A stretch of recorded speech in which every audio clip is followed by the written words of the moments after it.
Class 10 भूगोल का chapter wise revision करेंगे जो कि बोर्ड एग्ज़ाम की दृष्टि से बहुत ही महत्वपूर्ण है। अगर आप चैनल पर नए हैं तो चैनल को सब्सक्राइब ज़रूर करें ताकि आपको भूगोल के सारे चैप्टर का रिवीजन तथा जो अन्य सब्जेक्ट है राजनीति विज्ञान अर्थशास्त्र उनका भी वन शॉट रिवीजन मिल सके। तो शुरू करते हैं आज का वीडियो। संसाधन एवं विकास। निम्नलिखित में से संसाधन की विशेषता कौन सी है? तो संसाधन की विशेषता में देखते हैं पर्यावरण में उपलब्ध प्रत्येक वस्तु जो हमारी आवश्यकताओं को पूरा करने में प्रयुक्त होती है। इन वस्तुओं को बनाने के लिए प्रौद्योगिकी उपलब्ध है, ये आर्थिक रूप से संभव है और सांस्कृतिक रूप से मान्य है। उपरोक्त सभी। तो इसका जो सही उत्तर है वो है ऑप्शन डी, उपरोक्त सभी। नेक्स्ट क्वेश्चन, सतत एवं पोषणीय विकास की विशेषता कौन सी नहीं है? तो जो सतत एवं पोषणीय विकास की विशेषता नहीं है उसको हमें अपना सही उत्तर मानना है। विकास पर्यावरण को बिना नुकसान पहुंचाकर होना।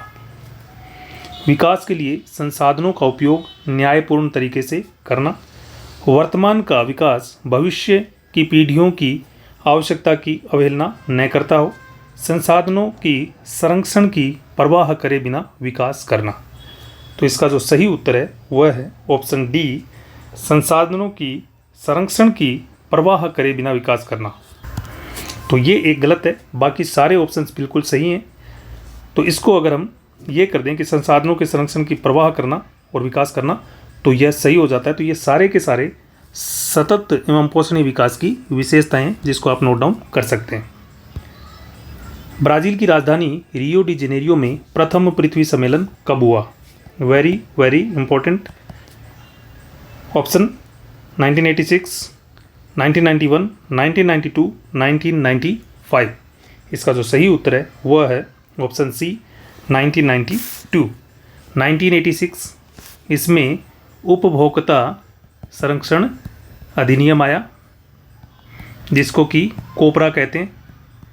क्या कहते हैं? COPRA। अगर आपने अर्थशास्त्र का वन शॉट नहीं देखा है तो मैं प्ले लिस्ट आपको डिस्क्रिप्शन में प्रोवाइड कर दूंगा, उससे आप देख सकते हैं। 1991 से भारत में लिबरलाइजेशन यानी उदारीकरण की शुरुआत हुई है। उदारीकरण का मतलब होता है ट्रेड बैरियर्स को खत्म करना। अगला क्वेश्चन, निम्नलिखित में से कौन से कार्य का संबंध प्रथम पृथ्वी सम्मेलन 1992 से नहीं है? तो देखते हैं। भूमंडलीय जलवायु परिवर्तन पर घोषणा, जैविक विविधता पर घोषणा, भूमंडलीय वन सिद्धांतों पर सहमति, 21वीं शताब्दी के लिए एजेंडा 22 को स्वीकृति। तो हमें ढूंढना था जो सही नहीं है। तो इसका जो सही उत्तर है वो है ऑप्शन डी, 21वीं शताब्दी के लिए एजेंडा 22 की स्वीकृति। ये एजेंडा 22 नहीं, एजेंडा 21 की स्वीकृति है। तो अब ये सही हो जाता है। ये सारे के सारे कार्य पृथ्वी सम्मेलन 1992 में किए गए थे। अगला क्वेश्चन, एजेंडा 21 का लक्ष्य क्या है? ऑप्शंस देखते हैं। पर्यावरणीय क्षति को रोकना, गरीबी और रोगों से निपटना, प्रत्येक स्थानीय निकाय अपना स्थानीय एजेंडा 21 निर्धारित करे, उपरोक्त सभी। तो इसका जो सही उत्तर है वो है ऑप्शन डी, उपरोक्त सभी। तो एजेंडा 21 में पर्यावरण की स्थिति को रोकना, गरीबी और रोगों से निपटना, प्रत्येक स्थानीय निकाय अपना एजेंडा 21 निर्धारित करे, सारे कार्य थे। अगला क्वेश्चन, साधन नियोजन के सोपान क्या है? ऑप्शंस देखते हैं। देश के विभिन्न प्रदेशों में सर्वेक्षण के माध्यम से संसाधनों की पहचान, मात्रा और गुणवत्ता का पता लगाना, संसाधन विकास योजना को सफल बनाने के लिए उपयुक्त प्रौद्योगिकी, कौशल और संस्थागत नियोजन का ढांचा तैयार करना, संसाधन विकास योजना तथा राष्ट्रीय विकास योजना में समन्वय स्थापित करना, उपरोक्त सभी। तो इसका जो सही उत्तर है वो है ऑप्शन डी, उपरोक्त सभी। तो ये साधन नियोजन या संसाधन नियोजन के ये क्या है? सोपान है कि ऐसे ऐसे करके हम संसाधनों का उपयोग हमारे विकास के लिए कर सकते हैं। तो इसमें सबसे पहले सर्वेक्षण करना, फिर उनकी पहचान, मात्रा और गुणवत्ता का पता लगाना, फिर हमें क्या है कि उपयुक्त प्रौद्योगिकी है, कौशल है, उसका प्रयोग करना, और फिर हमें इसको राष्ट्रीय जो विकास योजना है उससे समन्वय स्थापित करना। अगला क्वेश्चन, हमारे पास हर व्यक्ति की आवश्यकता की पूर्ति के लिए सब कुछ है, लेकिन किसी के लालच की संतुष्टि के लिए नहीं। अर्थात हमारे पास पेट भरने के लिए बहुत है, लेकिन पेट ही भरने के लिए नहीं। यह बात किसने कही? बहुत इंपॉर्टेंट है। पंडित जवाहरलाल नेहरू, लाल बहादुर शास्त्री, महात्मा गांधी, सरदार वल्लभ भाई पटेल। तो सही उत्तर है ऑप्शन सी, महात्मा गांधी। और याद रहे, सरदार वल्लभ भाई पटेल ने बांधों को आधुनिक भारत के मंदिर कहा है। किसको? बांधों को आधुनिक भारत के मंदिर, आधुनिक भारत के मंदिर, बहुत इंपॉर्टेंट है ये मंदिर कहा। अगला क्वेश्चन, वैश्विक संसाधन संरक्षण पर ब्रोंडटलैंड आयोग का जो रिपोर्ट है कब आई? ऑप्शंस देखते हैं, 1972, 1973, 1987, 1992। तो इसका जो सही उत्तर है वो है ऑप्शन सी, 1987। अब हम देखते हैं 1972 में क्या हुआ। यह है वन्य जीव संरक्षण अधिनियम, वन्य जीव संरक्षण अधिनियम आता है। और 1973 में प्रोजेक्ट टाइगर क्या आता है? Project tiger. और 1992 में रियो डी जेनेरियो में प्रथम पृथ्वी सम्मेलन का आयोजन होता है। अगला क्वेश्चन, निम्नलिखित में से कौन सा तथ्य गलत है? 1968 में क्लब ऑफ रोम ने अंतर्राष्ट्रीय स्तर पर व्यवस्थित तरीके से संसाधन संरक्षण की वकालत की। 1987 में सतत पोषणीय विकास पर आई ब्रोंटलैंड आयोग रिपोर्ट बाद में हमारा साझा भविष्य शीर्षक से पुस्तक रूप में प्रकाशित किया गया। 1974 में सुमेश्वर में स्मॉल इज़ ब्यूटीफुल नामक पुस्तक में गांधी जी के दर्शन की पुनरावृत्ति की। रियो डी जेनेरियो में प्रथम पृथ्वी सम्मेलन 1993 में हुआ। तो गलत हमें ढूंढना था, तो इसका जो सही उत्तर है वो है option D, Rio de Janeiro में प्रथम पृथ्वी सम्मेलन 1993 में नहीं 1992 में हुआ। तो ये सारे के सारे सत्य हो जाते हैं। अगर आपको वीडियो अच्छा लग रहा हो तो चैनल को सब्सक्राइब और वीडियो को लाइक और शेयर करना ना भूलें। एक बार आप रिवीजन करने के लिए इससे बेहतर वीडियो नहीं हो सकता है, तो इन चीज़ों को आप अच्छे से देख लें। भारत के कितने प्रतिशत भूक्षेत्र पर मैदान है? Very important question. ऑप्शंस 27, 30, 43, इनमें से कोई नहीं। इसका जो सही उत्तर है वो है ऑप्शन सी, 43। तो भारत में जो उत्तरी भारत है उसमें मैदान है, उसमें भी एक तो गंगा यमुना दोआब है, तो गंगा यमुना दोआब। दूसरा जो उत्तरी पूर्वी भारत में ब्रह्मपुत्र नदी का जो दोआब है, ब्रह्मपुत्र नदी का जो बहाव क्षेत्र है, ये दो मैदान है, तो गंगा मैदान और ब्रह्मपुत्र मैदान। 30% जो है भारत में पहाड़ी क्षेत्र है, पहाड़ी क्षेत्र, और 27% पर का है क्या है? पठार। तो ये आपको याद रखना है। टोटल ये जो है वो हो जाता है 100%। निम्नलिखित में से कौन सा तथ्य गलत है? देखते हैं। शुद्ध बोया गया क्षेत्र, नेट सोवन एरिया, ऐसा क्षेत्र जहाँ पर फसलें उगाई और काटी जाती हैं। सकल कृषित क्षेत्र, एक कृषि वर्ष में एक बार से अधिक बोए गए क्षेत्र को शुद्ध बोए गए क्षेत्र में जोड़ने से प्राप्त।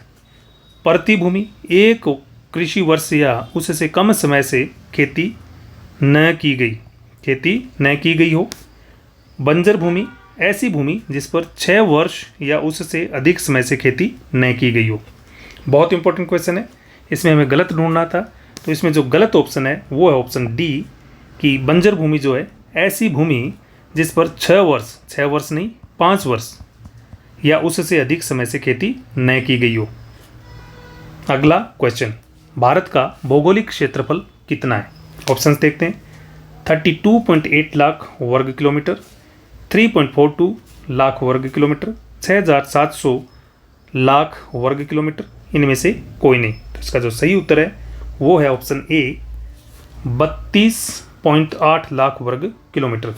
6,700 यूएस डॉलर जो है, 6,700 यूएस डॉलर हमारी पर कैपिटा इनकम है भारत की। अगला क्वेश्चन, क्वेश्चन नंबर 14, राष्ट्रीय वन नीति 1952 के अनुसार निर्धारित वनों के अंतर्गत भारत का कितना प्रतिशत भौगोलिक क्षेत्र वांछित है?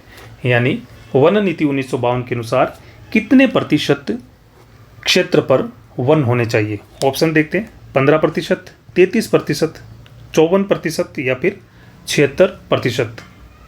आप अपना उत्तर वीडियो को पॉज करके लगा सकते हैं। इसका जो सही उत्तर है वह है ऑप्शन नंबर बी 33%। इसको आप 1/3 भी बोल सकते हैं या 1/3 भाग पर भी लिखा हुआ आ सकता है। अब हम अदर ऑप्शंस देखते हैं कि 15 क्या है।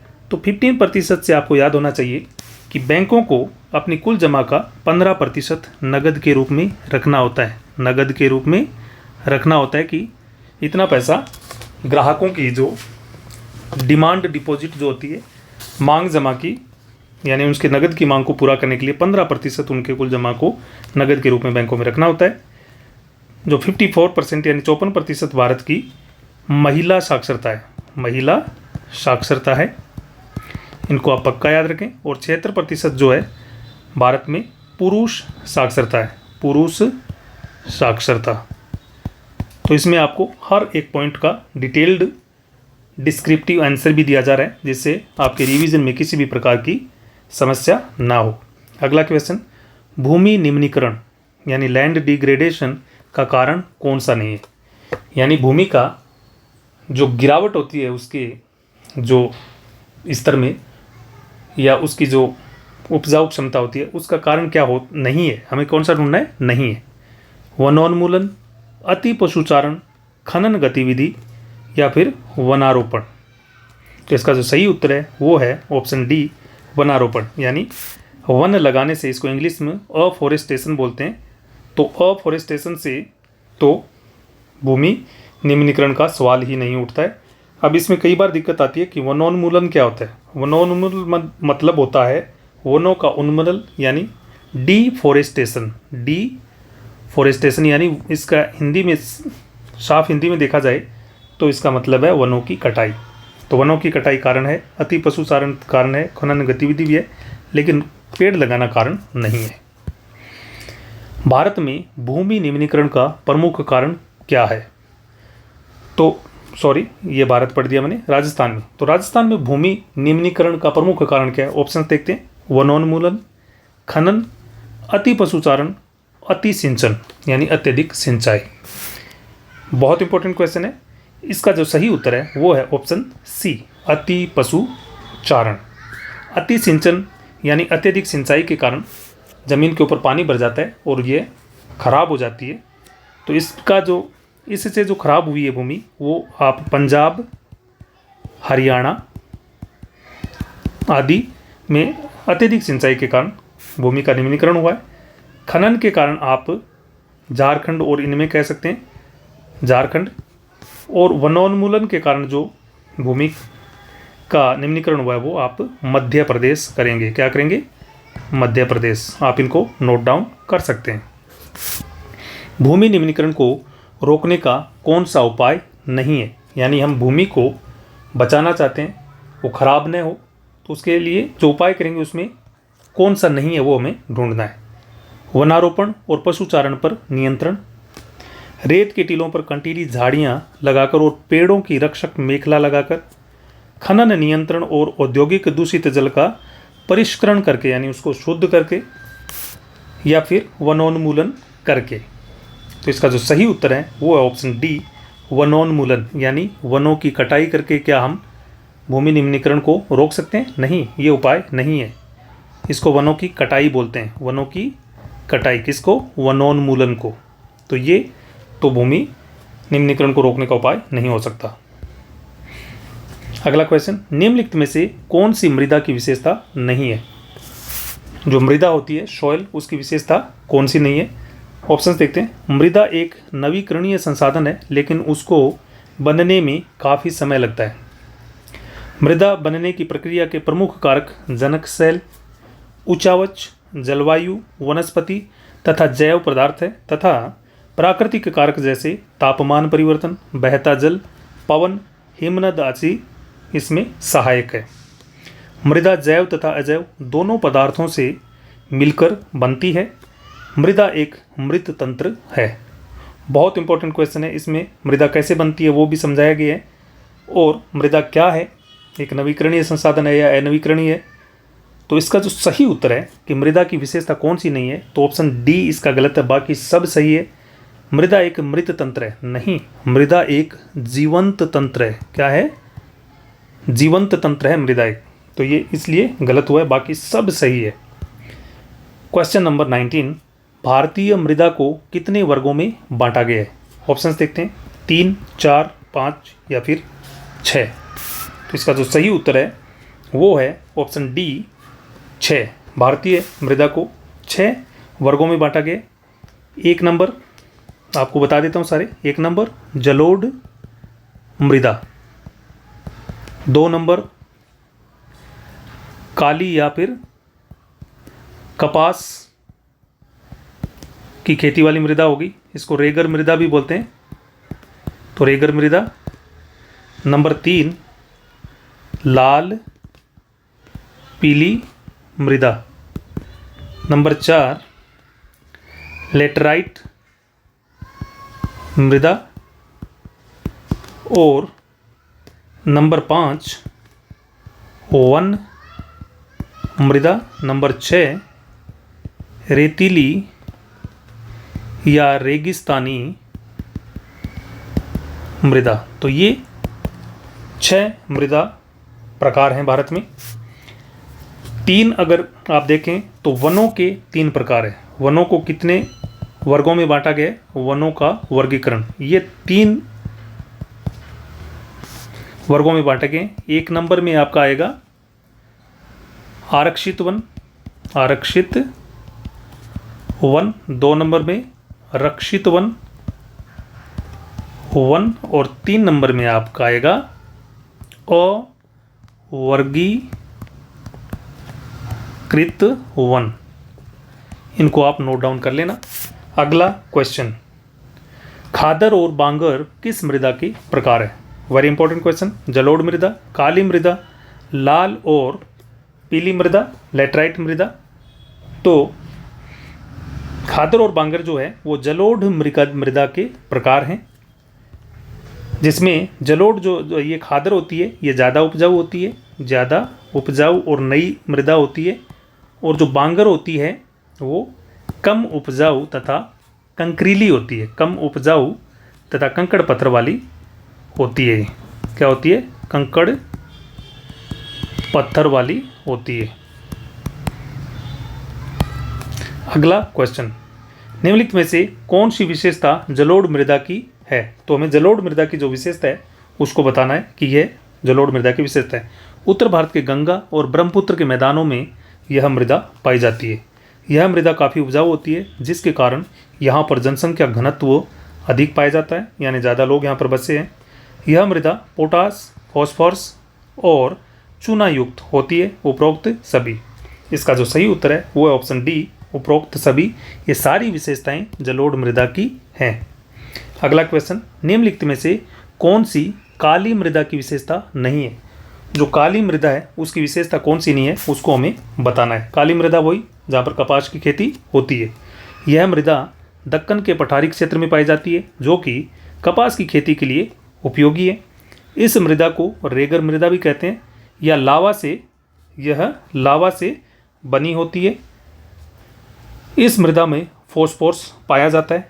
यह महीन कणों की बनी होने के कारण इस में जो है जल धारण की क्षमता अच्छी होती है। इसमें जल धारण की क्षमता या इसकी जो जल धारण की क्षमता है वो अच्छी होती है। तो ये 4 हैं। इसमें से जो नहीं है वो हमें ढूंढना था कि विशेषता नहीं है, तो इसका जो सही उत्तर है वो ऑप्शन सी, इस मृदा में फास्फोरस पाया जाता है। फास्फोरस इस मृदा में नहीं पाया जाता है, इसलिए यह इसका उत्तर है। बाकी सारी विशेषताएं जो है ये जलोढ़ मृदा की है, इसकी जलोढ़ कह रहा हूँ, काली मृदा की सारी विशेषताएं हैं। अगला क्वेश्चन, आंध्र प्रदेश तमिलनाडु में काजू की खेती के लिए उपयुक्त मृदा कौन सी है? Important question. जलोढ़ मृदा, काली मृदा, लाल और पीली मृदा, लेटराइट मृदा। इसका जो सही उत्तर है वो है ऑप्शन डी, लेटराइट मृदा। जलोढ़ मृदा जो है ये गेहूं की खेती के लिए उपयुक्त है, चावल की खेती के लिए ये उपयुक्त है। काली मृदा जो है मोस्टली कपास के लिए अच्छी है, और लाल और पीली मृदा जो है वो कॉफ़ी के लिए अच्छी है, और लेटराइट मृदा काजू के लिए अच्छी है। अगला क्वेश्चन, मृदा से संबंधित कौन सा कथन गलत है? ऑप्शंस देखते हैं। मृदा की कटाव और बहाव की प्रक्रिया को मृदा अपरदन कहते हैं। जल बहाव से मृदा के कटाव से बनी वाहिकाओं को अवनालिकाएं कहते हैं, जो कृषि योग्य नहीं होती, और इस प्रकार की भूमि को उत्खात भूमि कहते हैं। जल बहाव से मृदा की ऊपरी परत का बह जाना चादर अपरदन कहलाता है। ढलवां भूमि पर हल ऊपर से नीचे की ओर चलाना चाहिए। तो मृदा से संबंधित कौन सा कथन गलत है? गलत हमें ढूंढना था, तो इसका जो सही उत्तर है वो ऑप्शन डी, कि ढलवां भूमि पर हल ऊपर से नीचे चलाना चाहिए। यानी ऐसे अगर ढलवां भूमि है तो उसमें हल हमें ऐसे चलाना चाहिए, नहीं। ढलवां भूमि अगर है तो हमें हल उसके लंबवत चलाना चाहिए, यानी अक्रॉस चलाना चाहिए, ताकि उसमें जल की नालिकाएं नहीं बने। अगला क्वेश्चन, सोपान सीढ़ीदार खेती कहाँ पर होती है? ऑप्शंस देखते हैं। हिमालय के पर्वतीय क्षेत्रों में, राजस्थान के रेगिस्तान में, पठारी क्षेत्र में, इनमें से कोई नहीं। तो इसका जो सही उत्तर है यह ऑप्शन ए, हिमालय के पर्वतीय क्षेत्रों में। इसमें राज्य का भी नाम आ सकता है, जैसे उत्तराखंड, हिमाचल प्रदेश, कि वहाँ पर सोपान या सीढ़ीदार खेती होती है। अगला क्वेश्चन, सोपान सीढ़ीदार खेती कहाँ पर होती है? इसका उत्तर, ये रिपीट क्वेश्चन है, और इसका उत्तर होगा ये हिमालय के पर्वतीय क्षेत्रों में। तो ये था हमारा भूगोल के चैप्टर 1 का रिवीजन। इस रिवीजन के साथ ही आपका पूरे चैप्टर के बड़े और छोटे क्वेश्चंस का सबका आपका रिवीजन हो गया है। अगर आपको वीडियो अच्छा लगा हो तो चैनल को सब्सक्राइब जरूर करें, और वीडियो को लाइक और शेयर करना ना भूलें, ताकि आप अगले चैप्टर का रिवीजन भी देख सकें। लगभग 1 घंटे में पूरे 7 चैप्टर का रिवीजन हो जाएगा। Thanks a lot, thanks for watching.